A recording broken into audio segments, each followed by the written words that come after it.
Alhamdulillah, alhamdulillahirabbil alamin. Assalatu wassalamu ala asrofil anbiya'i wal mursalin sayyidina wa maulana Muhammadin, amma ba'du.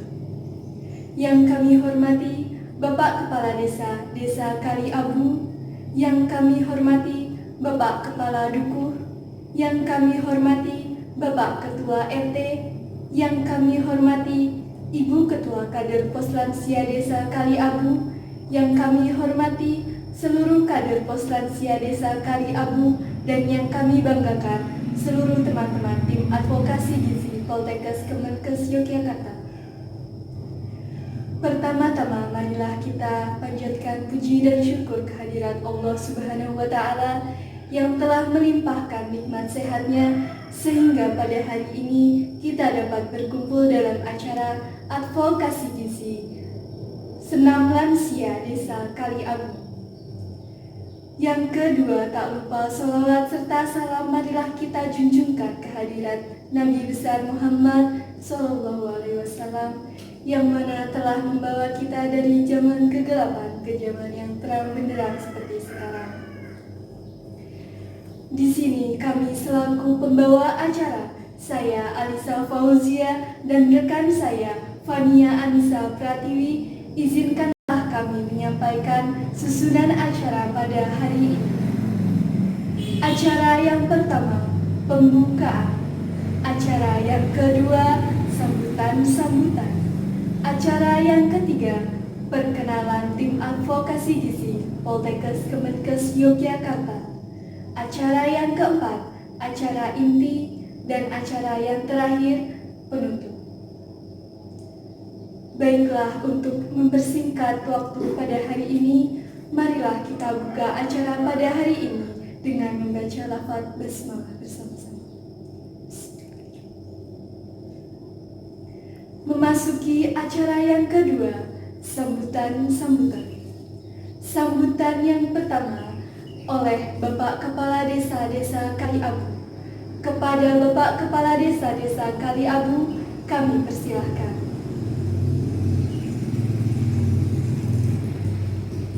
Sambutan yang kedua, yakni sekaligus laporan oleh Ketua Panitia kepada Saudari Anissa Nirmala Devi, kami persilahkan.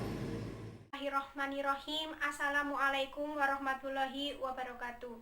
Yang terhormat Bapak Kepala Desa Banyuraden, yang terhormat Bapak Dukuh Kring 5, yang terhormat Bapak Ketua RW Dusun Kali Abu Kidul, yang terhormat Ketua Posyandu Lansia Dusun Kali Abu Kidul, Bapak dan Ibu tamu undangan yang berkenan hadir dalam acara ini, dan seluruh panitia yang saya banggakan.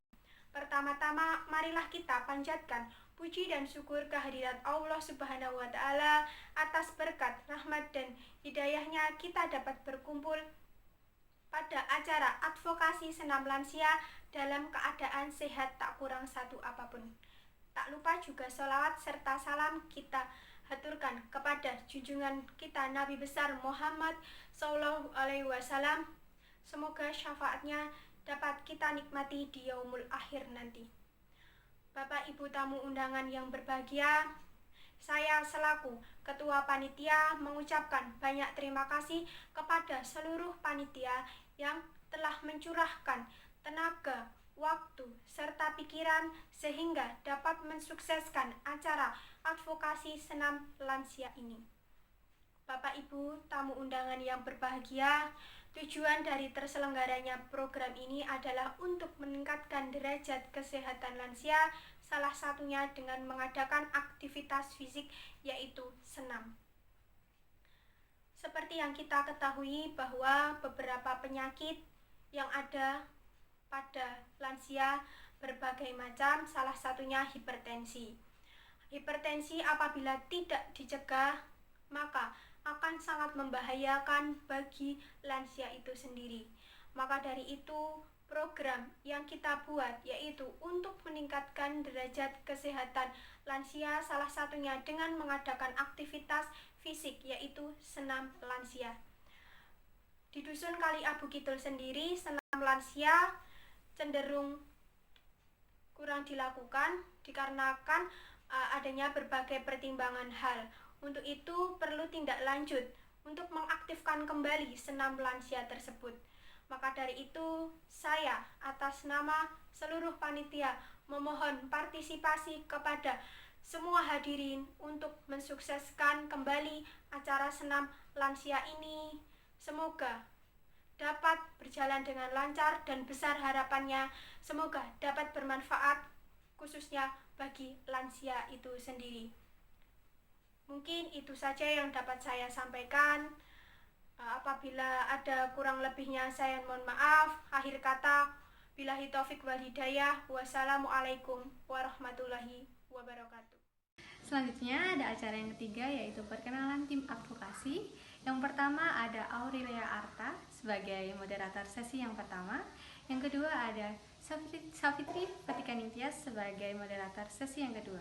Kemudian ada Anissa Nur, Apriliana Astika, Rita Enggar, Kartika Chandra, dan Lulu Kamalia sebagai pemateri. Selanjutnya acara yang keempat merupakan acara inti, memasuki acara penyampaian advokasi gizi senam lansia. Pada sesi ini akan dibagi menjadi dua sesi. Yang pertama akan dimoderatori oleh Aurelia Arta, kemudian pada sesi yang kedua akan dimoderatori oleh Safitri Fatika Ningtyas. Nah, untuk sesi yang pertama ini kita mulai saja. Untuk waktu dan tempat dipersilahkan. Assalamualaikum warahmatullahi wabarakatuh. Perkenalkan, saya Aurelia Arta. Di sini saya sebagai moderator pada sesi 1 yang akan memandu jalannya diskusi dan pemaparan materi yang akan disampaikan oleh dua rekan saya, yaitu Saudari Anissa Nur dan Lulu Kamalia. Nah, untuk materi pertama ini akan disampaikan oleh Saudari Anissa Nur mengenai besarnya masalah hipertensi, terutama bagi lansia. Kepada Saudari Anissa Nur, waktu dan tempat saya persilahkan. Hipertensi merupakan salah satu penyakit tidak menular. Hipertensi adalah suatu keadaan ketika tekanan darah sistol dan diastol mengalami kenaikan melebihi normal, yaitu tekanan darah sistol lebih dari 140 mmHg dan tekanan darah diastol lebih dari 90 mmHg. Di Indonesia, penderita hipertensi dari tahun ke tahun terus mengalami peningkatan. Menurut hasil Riskesdas tahun 2018, prevalensi hipertensi umur lebih dari 18 tahun yaitu 34,1%, lebih tinggi dari hasil 2013 sebesar 8,3%. Di DIY sendiri, prevalensi hipertensi menurut diagnosis dokter pada tahun 2018 yaitu sebesar 11,01%, lebih tinggi daripada angka nasional yaitu 8,8%. Di Kabupaten Sleman sendiri, hipertensi merupakan penyakit yang selalu masuk dalam 10 besar penyebab kematian selama beberapa tahun terakhir. Pada tahun 2018, terdapat 66.618 kasus terjadi di Kabupaten Sleman. Lansia identik dengan penurunan status kesehatan, terutama status kesehatan fisik. Berbagai teori mengenai proses menua menunjukkan hal yang sama. Bertambahnya usia diiringi dengan penurunan status kesehatan, munculnya berbagai penyakit dan keseimbangan tubuh. Salah satu penyakit yang sering dialami oleh lansia menurut hasil Riskesdas tahun 2018 yaitu hipertensi. Terima kasih kepada Saudari Anissa Nur. Materi selanjutnya akan disampaikan oleh Saudari Lulu Kamalia mengenai tujuan diadakannya advokasi. Kepada Saudari Lulu, waktu dan tempat saya persilahkan. Assalamualaikum warahmatullahi wabarakatuh. Perkenalkan, nama saya Lulu Kamalia, saya mahasiswa jurusan Gizi Poltekkes Kemenkes Yogyakarta. Di sini saya akan menyampaikan tujuan dan manfaat kepada pemerintah desa terkait acara ini. Tujuan kami mengadakan acara ini yaitu untuk melakukan pendekatan kepada pemerintah desa atau advokasi agar pemerintah desa dapat mendukung dilaksanakannya kegiatan senam hipertensi lansia di Desa Kaliabu secara rutin setiap bulannya. Jika pemerintah desa mendukung acara tersebut, maka sangat bermanfaat sekali bagi kehidupan lansia. Kehidupan lansia menjadi sejahtera dan masyarakat lansia juga menjadi sehat. Sekian dari saya, apabila ada kesalahan saya mohon maaf. Wassalamualaikum warahmatullahi wabarakatuh. Saya Safitri Fatika Ningtyas, saya di sini sebagai moderator pada sesi kedua. Pada sesi kedua kali ini akan disampaikan dua materi. Yang pertama akan disampaikan oleh Saudari Prita Enggarwindarti mengenai materi hipertensi, baik dilihat dari segi sebab maupun akibatnya. Dan yang kedua akan disampaikan oleh Saudari Kartika Chandra Hanifa mengenai materi senam hipertensi bagi lansia dan manfaatnya. Saya persilahkan bagi kedua pemateri yaitu Saudari Prita Enggarwindarti dan Kartika Chandra Hanifa untuk menyampaikan materinya. Saya persilahkan. Baik, terima kasih moderator. Sebelumnya, Assalamualaikum warahmatullahi wabarakatuh. Yang pertama, saya ingin mengucapkan terima kasih kepada Bapak R. Hersbagio SE selaku PJ Lurah Desa Banyuraden dan Bapak atau Ibu Perangkat Desa Banyuraden yang mana sudah memberikan saya kesempatan untuk menyampaikan materi terkait hipertensi pada hari ini. Sebelumnya, perkenalkan Pak, Bu, nama saya Prita Enggarwindarti, mahasiswi jurusan Gizi semester 6 Poltekkes Kemenkes Yogyakarta. Bapak atau Ibu, di sini saya akan menyampaikan materi terkait hipertensi, yang mana ada beberapa subbabnya. Yang pertama adalah terkait pengertian hipertensi, lalu yang kedua adalah terkait gejala hipertensi, lalu yang ketiga adalah terkait faktor resiko hipertensi, dan yang keempat adalah terkait bahaya hipertensi. Langsung saja nih Pak Bu ke yang materi pertama. Yang pertama adalah terkait dengan pengertian hipertensi. Apa itu hipertensi? Hipertensi biasa disebut dengan orang awam sebagai tekanan darah tinggi atau tensi tinggi atau darah tinggi. Di sini adalah merupakan suatu kondisi kenaikan pembuluh darah yang melebihi batas normal, yaitu melebihi tekanan darahnya melebihi 140/90, yang mana berdasarkan penyebabnya sendiri, hipertensi digolongkan menjadi dua, yaitu hipertensi primer atau esensial, lalu yang kedua adalah hipertensi sekunder. Yang pertama adalah hipertensi primer. Hipertensi primer atau esensial adalah hipertensi yang tidak diketahui penyebabnya. Lalu yang kedua adalah terkait dengan hipertensi sekunder. Apa itu hipertensi sekunder? Yaitu hipertensi yang diketahui penyebabnya, seperti kelainan pembuluh darah ginjal, kemudian gangguan kelenjar tiroid, lalu ada penyakit kelenjar adrenalin. Kemudian untuk menegakkan diagnosisnya, hipertensi biasanya dilakukan dengan pengukuran atau cek tekanan darah atau tensi darah minimal 2 kali dengan jarak 1 minggu. Kemudian lanjut ke materi atau submateri yang selanjutnya, yaitu terkait dengan gejala hipertensi. Terkait dengan gejala hipertensi sendiri, tidak semua penderita hipertensi mengenali atau merasakan keluhan maupun gejala, sehingga hipertensi sendiri itu biasa disebut dengan pembunuh diam-diam atau silent killer. Lalu apa saja sih yang biasanya atau yang umumnya dirasakan oleh orang-orang yang terkena hipertensi? Baik, biasanya atau umumnya yang dirasakan oleh orang-orang yang terkena hipertensi adalah ada sakit kepala, itu yang sering sekali dirasakan. Kemudian ada rasa gelisah degan, berdebar-debar jantungnya, kemudian ada pusing, penglihatan kabur, rasa sakit di dada, dan mudah lelah. Terkait hal itu, ada beberapa faktor resiko atau penyebab yang menyebabkan beberapa penyebab pencetus yang menyebabkan hipertensi. Ada beberapa di sini yang digolongkan menjadi dua besar, yaitu hipertensi karena faktor resiko yang tidak dapat diubah dan juga yang faktor resiko dapat diubah. Apa saja sih faktor resiko yang tidak dapat diubah? Ada umur, kemudian ada jenis kelamin, dan genetika. Baik, yang di sini akan saya paling sorot adalah terkait dengan umur. Kenapa biasanya golongan lansia itu rentan terkena hipertensi? Karena di sini secara alami lansia sendiri itu mengalami elastisitas pembuluh darahnya mengalami penurunan. Selain itu, secara alami juga seiring dengan meningkatnya atau bertambahnya usia seseorang, maka tekanan darah juga akan meningkat. Nah, selain itu ada penyebab lain yang selain penyebab alami tadi, karena yang penyebab alami karena tekanan darah semakin usia semakin meningkat dan elastisitas pembuluh darah menurun.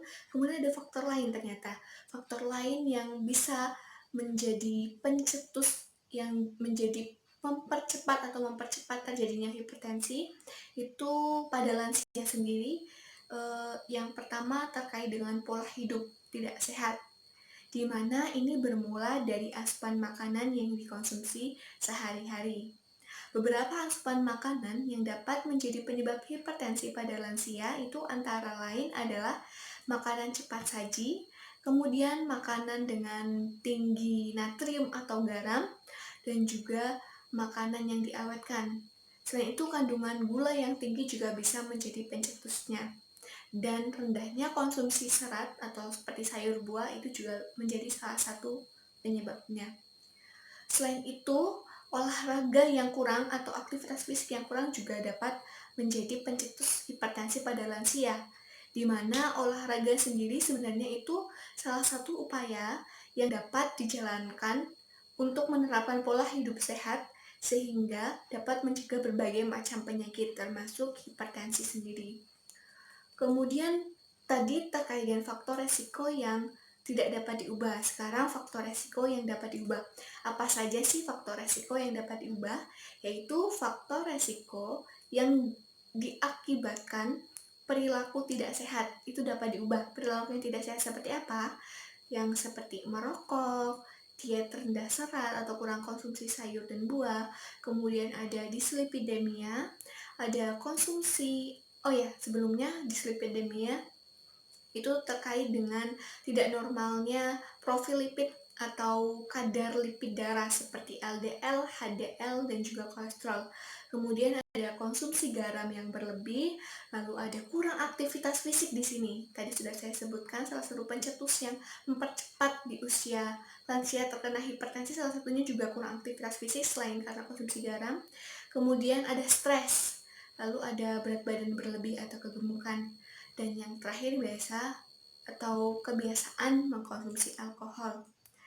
Kemudian di sini ada bahaya hipertensi. Apa saja sih bahaya hipertensi? Jadi penyakit hipertensi pada lansia ini akan meningkatkan resiko berbagai penyakit penyerta atau penyakit penerus seperti serangan jantung.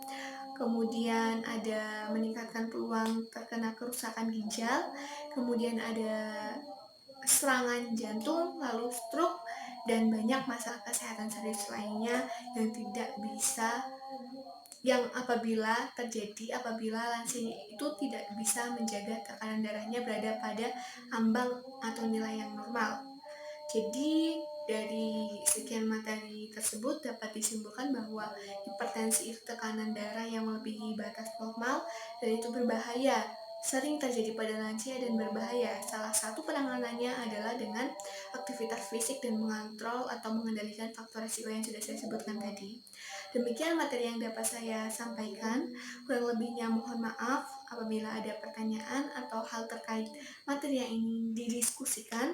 Mungkin nanti bisa bertanya atau menghubungi saya secara langsung. Ya, terima kasih dan mohon maaf atas segala kekurangan dan keterbatasan yang ada. Wabillahi taufiq wal hidayah. Wassalamualaikum warahmatullahi wabarakatuh. Saya Kartika Chandra Hanifa. Saya di sini akan memaparkan materi mengenai senam hipertensi. Sebelumnya tadi sudah dijelaskan oleh Saudara Prita mengenai hipertensi. Perlu kita ketahui, senam hipertensi merupakan salah satu cara untuk memelihara kesehatan jasmani, rohani, serta latihan fisik yang dapat meningkatkan dan menjaga metabolisme tubuh kita dengan merangsang kerja jantung dan otot-otot jantung.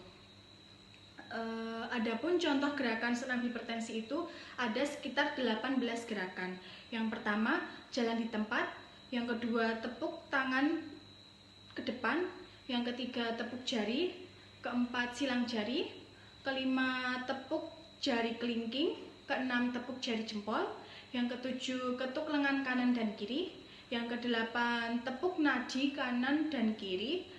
Yang kesembilan, salam ke depan. Yang ke-10, tangan ke depan dan remas-remas. Yang ke-11, tepuk lengan atas dan bahu. Yang ke-12, tepuk lengan atas. Kemudian yang ke-13, tepuk perut. Ke-14, tepuk punggung. Yang ke-15, paha depan, tepuk paha depan. Yang ke-16, tepuk betis. Yang ke-17, jongkok dan berdiri. Kemudian yang ke-18, jinjit. Oke, terima kasih. Ya, langsung saja saya akan menyampaikan beberapa poin kesimpulan dari materi-materi yang telah disampaikan oleh teman-teman saya sebelumnya. Yang pertama yaitu menurut data Dinas Kesehatan Daerah Istimewa Yogyakarta pada tahun 2018, penyakit tidak menular dengan prevalensi tinggi yaitu salah satunya penyakit hipertensi, di mana penyakit hipertensi ini prevalensinya melebihi angka nasional dan masuk dalam 10 besar penyebab kematian di daerah istimewa Yogyakarta. Yang poin kedua yaitu hipertensi merupakan suatu keadaan di mana tekanan darah sistol maupun diastol mengalami kenaikan di atas normal yaitu lebih dari 140/90. Poin yang ketiga yaitu gejala hipertensi antara lain yaitu sakit kepala, merasakan pusing, rasa sakit pada dada, jantung berdebar-debar, dan penglihatan kabur. Poin yang selanjutnya yaitu faktor terjadinya hipertensi yaitu ada usia atau umur, jenis kelamin, genetik, merokok, kurang aktivitas fisik, serta keadaan stres. Yang poin kelima yaitu bahaya terjadinya hipertensi, yaitu hipertensi dapat menaikkan resiko terjadinya stroke atau penyakit jantung lainnya serta memperparah kerusakan pada ginjal. Yang terakhir yaitu salah satu cara yang digunakan untuk mencegah terjadinya hipertensi khususnya pada lansia dapat dilakukan dengan cara mencanangkan senam sehat lansia, di mana senam sehat lansia ini dibuat dengan gerakan yang mudah, tidak memberatkan lansia sendiri, serta setiap gerakannya memiliki manfaat yang banyak, serta salah satunya yaitu untuk mencegah terjadinya hipertensi. Untuk itu perlunya dukungan dan kerjasama dari semua pihak sehingga senam lansia dapat terlaksana dengan baik dan dapat meningkatkan derajat kesehatan warga, terutama warga lansia di Kalya Bukitul, Banyuraden, Gamping, Sleman, daerah